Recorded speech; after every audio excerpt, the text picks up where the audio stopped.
Limits of sequences. Consider the sequence either at the top, explicit, or at the bottom, recursive notation. Both represent a geometric sequence. And here is a table that gives the list of the first 10 terms. So if you graph this sequence, you get a discrete graph. The discrete graph consists only of these points. If you want to see a trend, we could draw a line through it. The line is not the graph of the sequence. The sequence is just these dots. But if you want to see a trend and you put a line, as we can see that because as n increases, that's moving to the right in the graph, g sub n approaches a finite limit, in this case 0, and it is said to converge or be convergent. In this case, g sub n converges to 0 because as n increases, let's go back and look, as n increases, g sub n gets closer and closer to 0.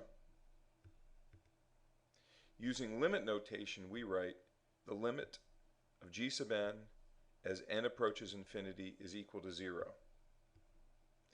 Well, why do we need limit notation in the first place? Can't we just write g sub infinity? Well, no, we can't. N in g sub n is confined to the positive integers, and infinity is not an integer. In fact, it's not a number. That's why we need limit notation. So instead of writing g sub infinity, we write the limit of g sub n as n approaches infinity, and it's quite handy to talk about infinite series and sequences using limit notation. Now consider the sequence h sub n at the top defined explicitly at the bottom recursively, and here's a table. And if we look at a graph of this table, we get this discrete graph.